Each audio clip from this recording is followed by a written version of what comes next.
Welcome back, Michael. First of all, I understand Michael Enrique's copped a bit of a nasty blow in the nets. Can you tell us how he is?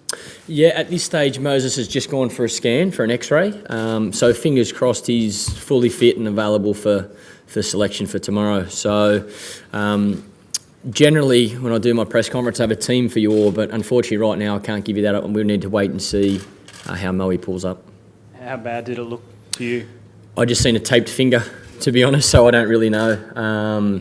We'll have the scan and wait and see. But he got hit yesterday when bowling. I actually straight drove one back and he got his finger on it, so I was a little bit sore, but it was fine. And then, as you've seen, batting in the nets today, he got hit again. So we'll know a lot more this afternoon once he has the X-ray. It'd be tough for him, obviously, if he couldn't play, because I think last match for Australia was about 3 years ago. He would have been very keen. Yeah, it's not. He's certainly got his fingers crossed, and he's hoping that the scan comes back clear, as we all are, because I know he's looking forward to his opportunity. That's for sure. Michael, who actually bowled the ball that hit him, and if he doesn't play, would that probably mean that Ben Cutting does, and then Cutsy you would think probably not playing the Big Bash final?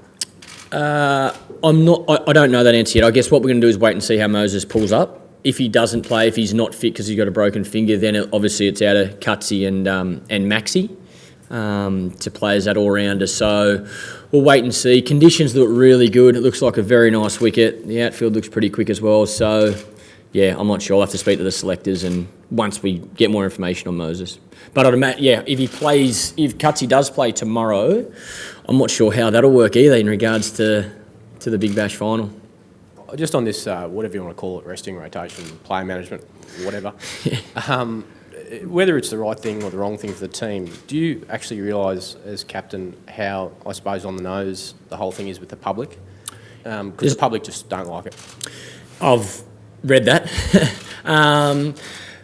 Look, I think what the public wants to see is the best possible Australian team on the field every game. And honestly, I think we're trying to do that. I really do. I think the risk of playing someone when they're not 100% fit, if they do get injured, can put them out for 6 weeks, 6 months.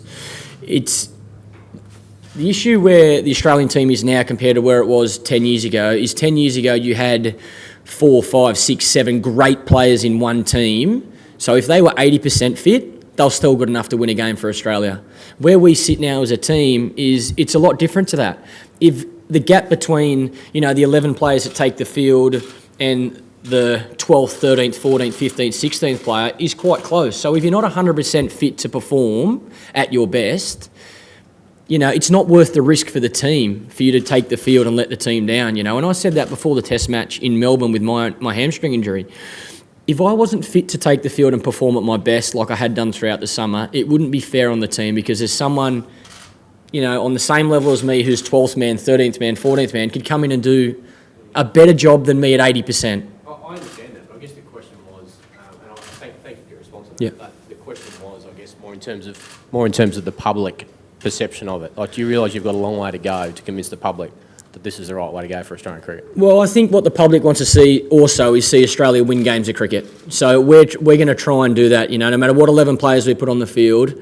We're going to try on every single occasion to get our best 11, the guys that are fully fit, onto the park, and I hope the public understands that. And we are going to, every game we play, there's no in my eyes, there's no priority game. There's no priority series. Every opportunity you have to play for Australia, that's a big game of cricket. That's a big test match. That's a big one day. That's a big 2020 game. There's obviously the pinnacle of international cricket is test cricket. And I think we have done over the past 12 months tried to prioritise test cricket above one-day cricket and 2020 cricket. And mainly because we dropped so low on our performance. All I can, I guess, my goal with this team is to try and win every single game of cricket we play. But I do believe you can only take your best 11 players. So if somebody is not 100% fit to play their role, then they don't make that best 11, no matter what their name is, no matter what their reputation is. Our team is a lot different now to what it used to be, like I say, 10 years ago.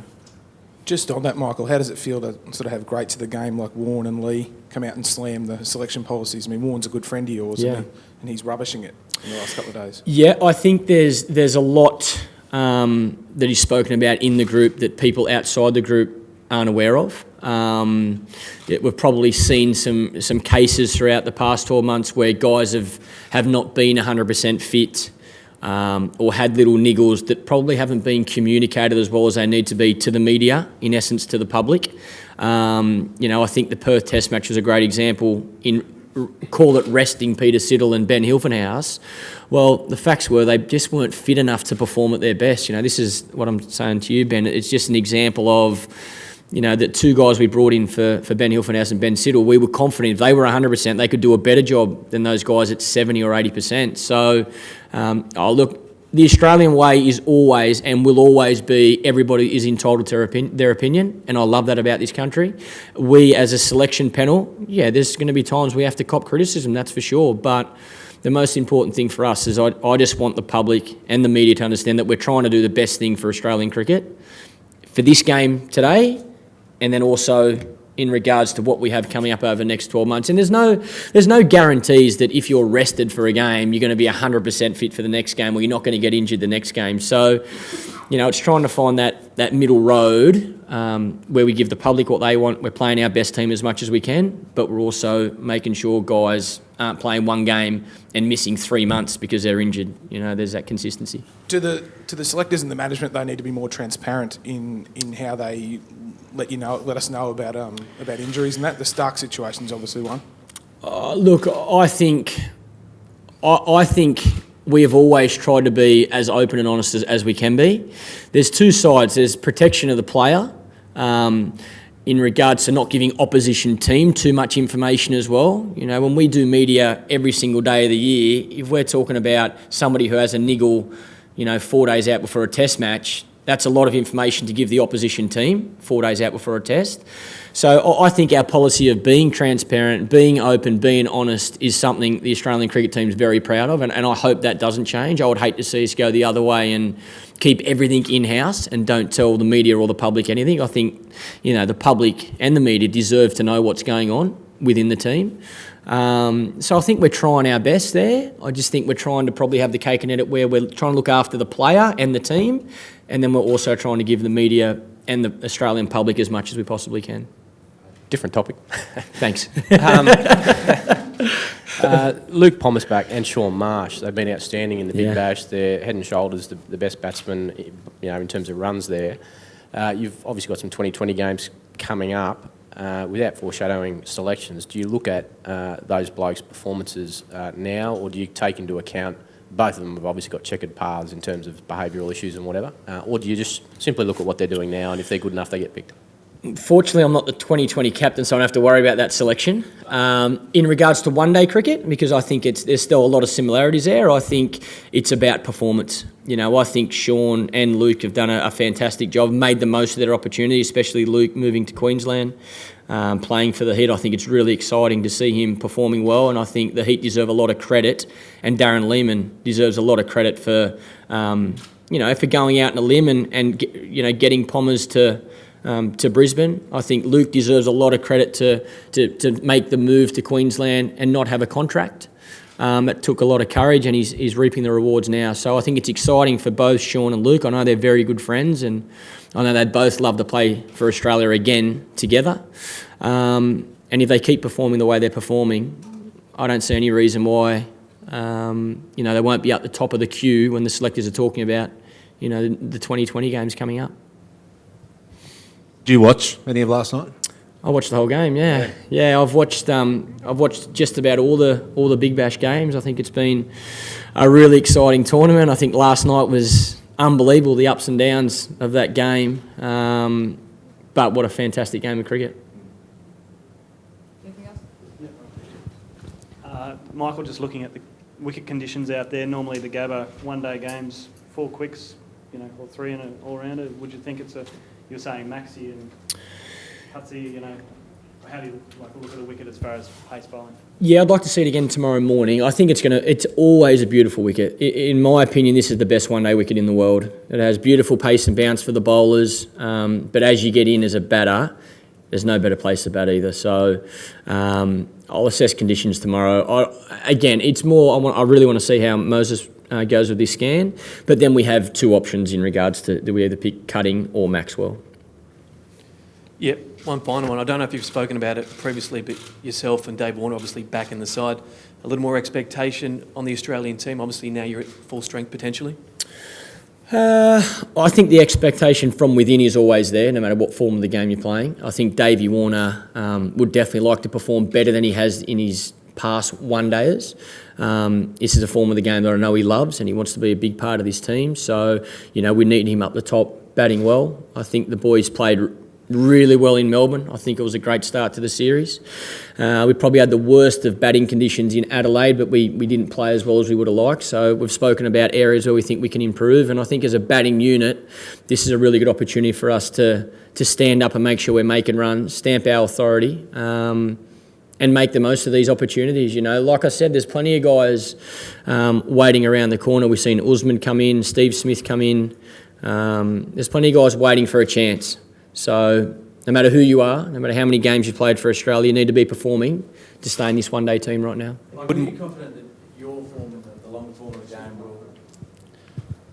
will shift across to the one-day arena, or do you feel any undue pressure given that it's a different style of the game and people have seen you make all these runs and perhaps expecting you just to fall straight into a century?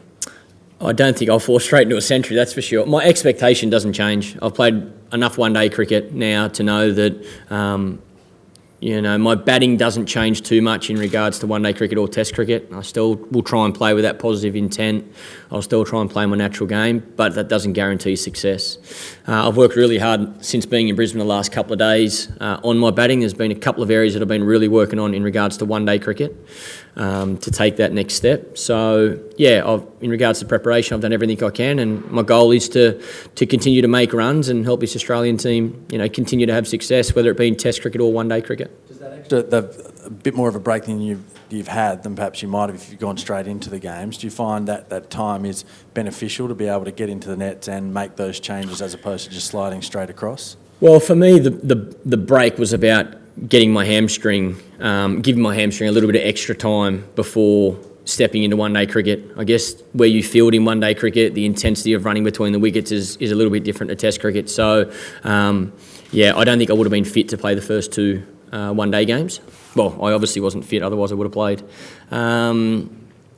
So the break's been great for my body. It's given me every chance to have a lot of rehab in regards to my hamstring. It's probably given me a week off mentally as well to refresh. But I'm not a very good watcher of cricket. So I watched every game and I miss being around the boys. So look, I've got that hunger inside me like I've had all summer. I want to make sure I'm leading from the front as the captain. I want to score runs. I don't feel it's any extra pressure that I scored runs in Test cricket coming into the one-dayers. I want this team to have success, and I'd like to be a big part of that. Is there a danger after Adelaide to sort of sit back and think, well, maybe for the rest of the boys, that, hey, the top three are back, the big three are back, we'll be right now? No, I think the complete opposite, and we've spoken about that. It's about each individual taking responsibility and being the one to put their hand up. So, there's going to be games throughout this series where the openers will make runs or, the middle order will make runs. It's just about when you get your chance going on and cashing in. And like I say, I think the boys really did that in Melbourne. It's good to see Hughesy make 100. Dave Hussey looks in really good nick. George Bailey's in good nick. So I'm hoping that, Davey Warner, myself and Matthew Wade can slide back into that order and continue, to run with the momentum that we built up in Melbourne. What's been learnt from Adelaide? Well, I think lots have been spoken about in regards to conditions being different, so being able to adjust to different conditions. I think you see that in international cricket, especially out of Australia around the world. One day you'll play on a wicket that's great for batting, the next day you'll play on a wicket that spins. Go to South Africa, then it might seam. So I think the difference in pitches from Melbourne to Adelaide, there was a big difference. So we've spoken about being able to adapt a bit quicker. And the thing we always talk about is, somebody in that top four putting their hand up and going on and making a big score. And that was the difference between us making 300 in Melbourne compared to Adelaide. Somebody did go on and make a big score in Melbourne, and our goal is exactly the same in this game, to make sure if you get in, to cash in. Last question. Where will you bat, Michael, and where will Matthew Wade bat? He's moved around the order a bit in one-day cricket a bit. I'll bat at number 3 and Matthew Wade will bat at number 6. Phil Hughes will open with Davey Warner, yeah.